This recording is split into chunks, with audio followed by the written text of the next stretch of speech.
नमस्कार. महाटेट परीक्षेच्या तयारीमध्ये आपलं स्वागत आहे. आज आपण बालविकास या अत्यंत महत्त्वाच्या विषयावर एक जलद उजळणी करणार आहोत. चला तर मग यातल्या सगळ्या महत्त्वाच्या संकल्पना एकदम सोप्या करून समजून घेऊया. चला सुरुवातच करूया एका सगळ्यात महत्त्वाच्या प्रश्नानं, जो हमखास परीक्षेत येतो. वाढ आणि विकास या दोन्ही शब्दांमध्ये नेमका फरक तरी काय आहे? बरं का, या दोन संकल्पना समजून घेणं हे खूप गरजेचं आहे. हे बघा, इथे अगदी सोपं करून सांगितलंय. वाढ म्हणजे काय, तर शरीरात होणारे संख्यात्मक बदल, म्हणजे उंची वाढणं, वजन वाढणं, जे आपण मोजू शकतो.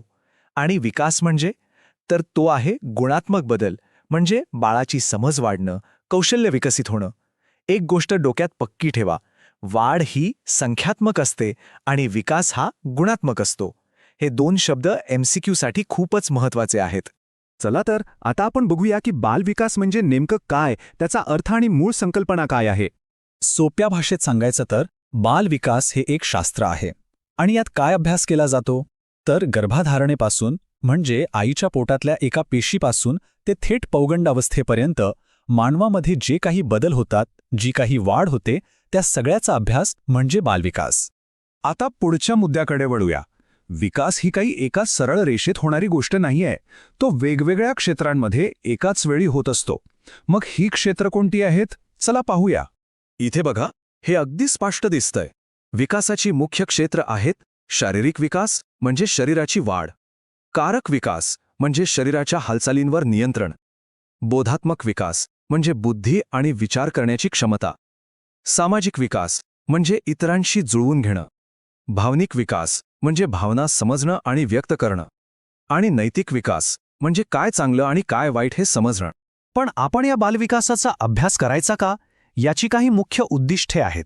पहिलं म्हणजे मुलांचा सर्वांगीण विकास कसा होतो हे समजून घेण्यासाठी. दुसरं, प्रत्येक वयात मुलांच्या गरजा काय असतात हे ओळखण्यासाठी. तिसरं, त्यांच्यावर आनुवंशिकता आणि आजूबाजूच्या परिस्थितीचा काय परिणाम होतो हे जाणून घेण्यासाठी. आणि सगळ्यात महत्त्वाचं, एक शिक्षक किंवा पालक म्हणून आपली भूमिका काय असली पाहिजे हे ठरवण्यासाठी. चला आता आपण विकासाच्या वेगवेगळ्या अवस्थांच्या प्रवासाला सुरुवात करूया. परीक्षेच्या दृष्टीनं हा भाग खूप महत्त्वाचा आहे, त्यामुळं नीट लक्ष द्या. आत खोलात शिरण्याआधी आपण आधी एक संपूर्ण नकाशा बघूया. मानवी आयुष्याच्या या 8 अवस्था आहेत, जन्माच्या आधीपासून ते वृद्धावस्थेपर्यंत. यावरून आपल्याला एक पूर्ण प्रवासाची कल्पना येईल. पहिली आणि सगळ्यात पहिली अवस्था प्रसूतीपूर्व काळ, म्हणजे गर्भधारणेपासून जन्मापर्यंतचा काळ. याबद्दल 2 गोष्टी लक्षात ठेवा. एक म्हणजे या काळात वाढीचा वेग प्रचंड असतो, खूप जलद वाढ होते. आणि दुसरं म्हणजे एका सूक्ष्म पेशीचं रूपांतर एका पूर्ण मानवी बाळामध्ये होतं. जन्मानंतरची दुसरी अवस्था म्हणजे नवजात अवस्था, जी जन्मापासून साधारण 2 ते 4 आठवड्यांपर्यंत असते. हा काळ बाळासाठी खूप मोठा बदल असतो, कारण त्याला आईच्या पोटातून बाहेरच्या नवीन वातावरणाशी जुळवून घ्यायचं असतं. म्हणजे स्वतः श्वास घेणं, शरीराचं तापमान टिकून ठेवणं आणि उत्सर्जन करणं. आणि इथेच एक महत्त्वाची संकल्पना येते, होमिओस्टॅसिस. हा शब्द थोडा अवघड वाटेल, पण लक्षात ठेवा, होमिओस्टॅसिस म्हणजे शरीराचा आंतरिक समतोल राखण्याची प्रक्रिया. नवजात अवस्थेत बाळ हेच शिकत असतं. हा शब्द परीक्षेसाठी महत्त्वाचा आहे. आता येते शैशवावस्था, साधारणपणे 15 दिवसांपासून ते 2 वर्षांपर्यंत. ह्या वयात काय होतं, तर बाळाचं परावलंबित्व हळूहळू कमी होतं. ते इतरांमध्ये मिसळायला लागतं. हे वय दिसायला खूप आकर्षक असतं आणि त्याचवेळी बाळ रांगायला, चालायला लागल्यामुळे हे धोकादायक वयसुद्धा मानलं जातं. चला आता पुढच्या आणि परीक्षेच्या दृष्टीने अत्यंत महत्त्वाच्या टप्प्याकडे जाऊया.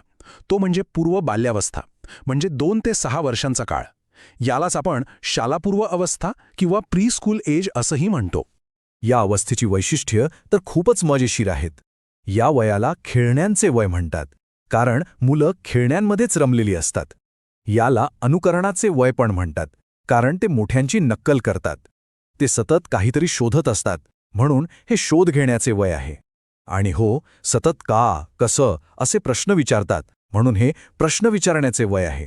आणि कधीकधी खूप हट्टीपणा करतात, म्हणून याला समस्या वय असंही म्हटलं जातं.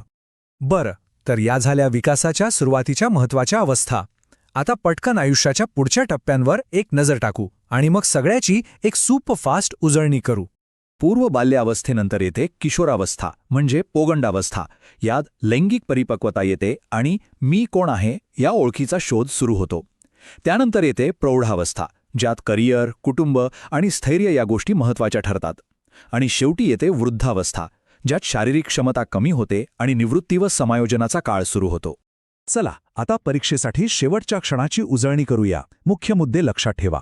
वाढ ही संख्यात्मक असते, विकास हा गुणात्मक असतो. विकास अनेक क्षेत्रांमध्ये होतो, शारीरिक, बोधात्मक, सामाजिक वगैरे. सुरुवातीच्या महत्त्वाच्या अवस्था कोणत्या? प्रसूतीपूर्व, नवजात, शैशव आणि पूर्व बाल्यावस्था. पूर्व बाल्यावस्थेला खेळण्याचे, अनुकरणाचे आणि प्रश्न विचारण्याचे वय म्हणतात. आणि नवजात अवस्थेतील सगळ्यात महत्त्वाची क्रिया कोणती? तर ती आहे होमिओस्टॅसिस. महाटेटमध्ये यशस्वी होण्यासाठी या मुख्य मुद्द्यांची नियमितपणे उजळणी करा.